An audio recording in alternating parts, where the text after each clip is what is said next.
Kakabsat ti Ebanghelyo ti Apo. Ayaw ti may Kristo, tugaw tayo. Kung dumay kakabsat ken gagayem ti pamati, daimbag nga bigat kada kay amin na po. Kuna tayo man na po, bawat gising is a great blessing. Kuna man na po di katkabay mo, naragsak kak taada ka.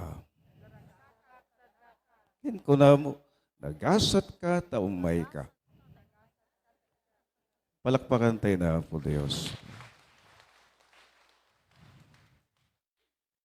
Ti may katlong aldaw, tiintay nga panagmisa di Galyo, iti tema ket ni San Jose, pagwadan ti namnama.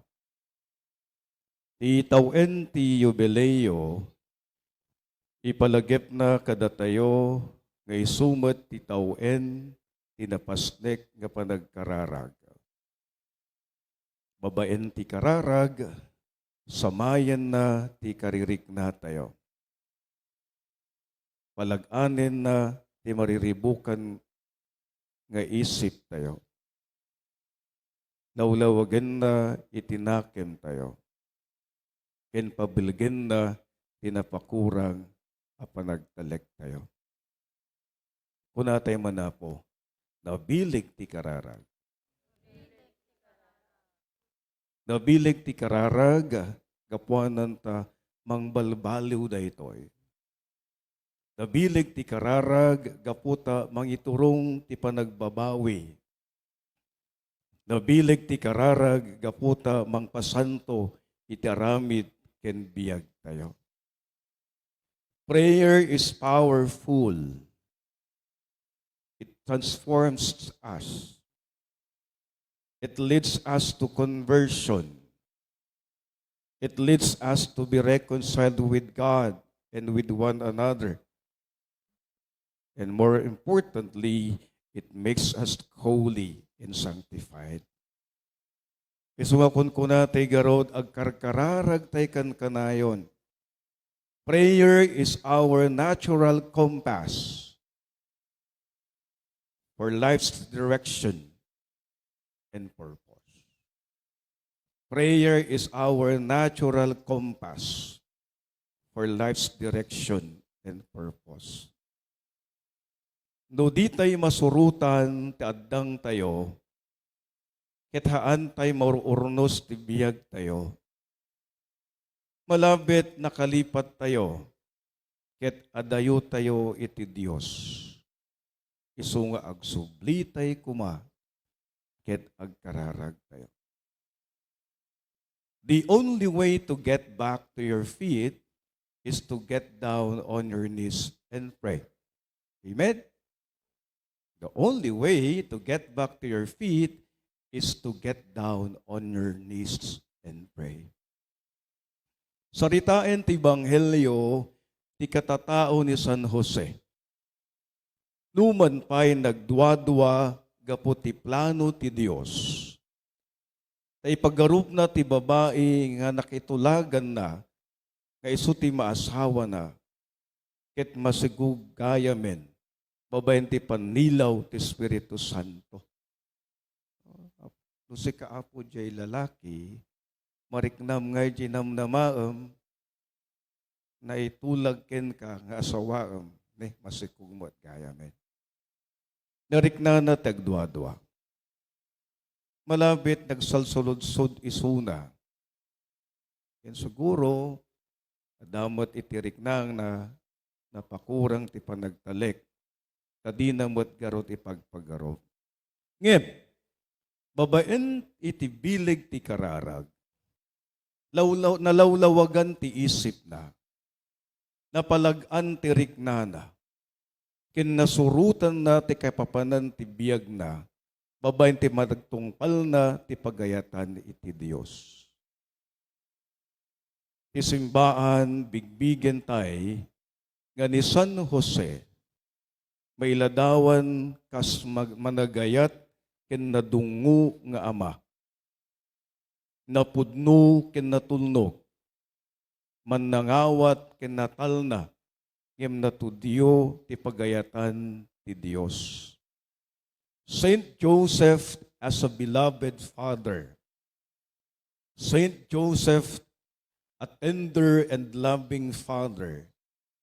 And Saint Joseph as an obedient father. Ni Jose, tinatulnog, kinasingpit nga ama. Joseph is a father in obedience to God. With his fiat, he protects Mary and Jesus and teaches his son to do the will of the Father.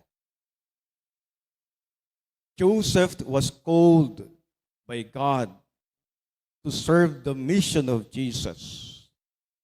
That's why kunatay apo, nakipasit ni San Jose.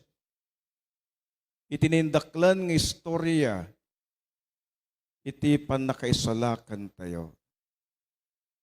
Joseph operated in the great mystery of redemption, and St. John Paul II said, St. Joseph is truly a minister of salvation. Paset ti pakabuklan, tinindaklan ng istorya, ti panakaisalakan ni Jose. Ti kinatudyo ken kinaanos na.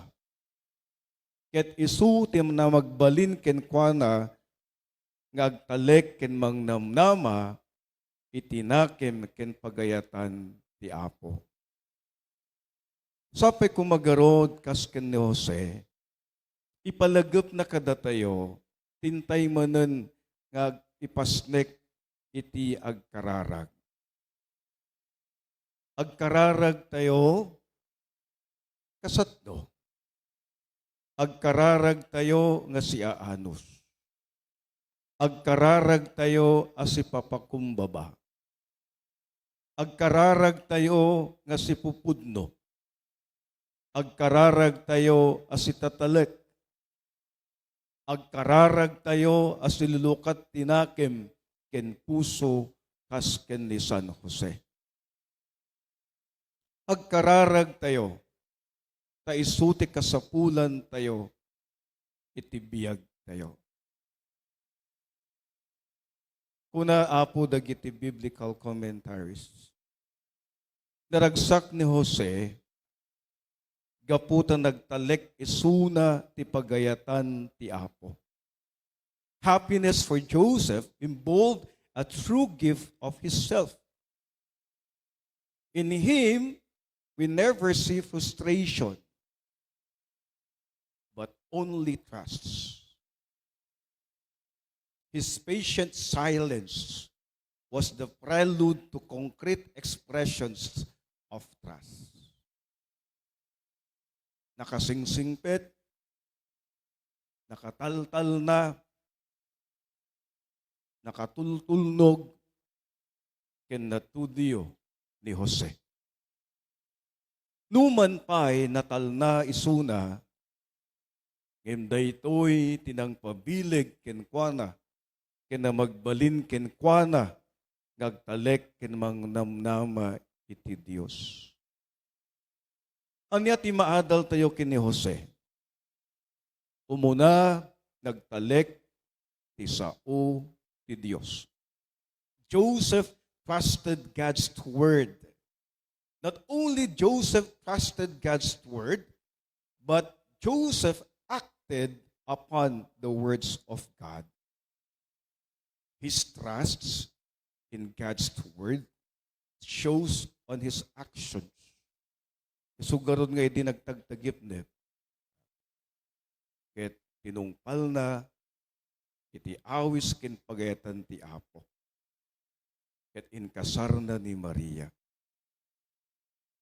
Daytoy man garod ti maadal tayo ken kuana. Saint Joseph teaches us to believe even without seeing. Teaches us to believe even when we cannot see.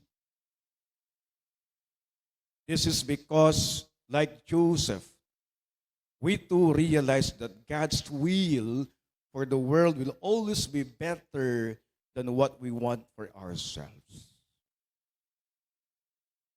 Nood niya daman ibagi ni Jose. Ibagi na ken pagwadan tinamnama. Nga malabit ket mangipalagip mo't kada tayo. Kas kini Jose.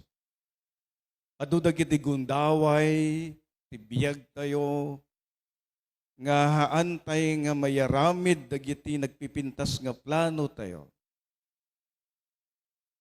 Kauray no adda dagiti nagpipintas nga plano tayo tibiyag. Adda ti panagbalbalo na.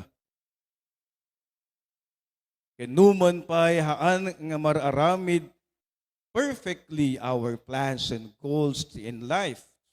There are such diversions. There are such deviations. Ikunataya po, sometimes our plans are not materialized, but we see when our plans fail, it doesn't mean that God did not listen to your prayer. Only that God is telling you that perhaps He's trying to deviate, divert, because God must have a better plan for you. Amen? Dagiti gundaway apo, nga haan tay mayaramid, dagiti napintas nga plano tay tibiyag, haan nga masungsungbatan pay lang nga karkararag tayo, sigun ti pagayatan tayo. Ngem ni San Jose, ipalagip na kada tayo, nga gan-anus tay, agtaltalek tay, agkarkararag tay kan kanayon. Pati amin nga plano, kararag tayo, agbanag tumitlaeng, nuna anus tay metlaeng, ngagtulnog ti Dios.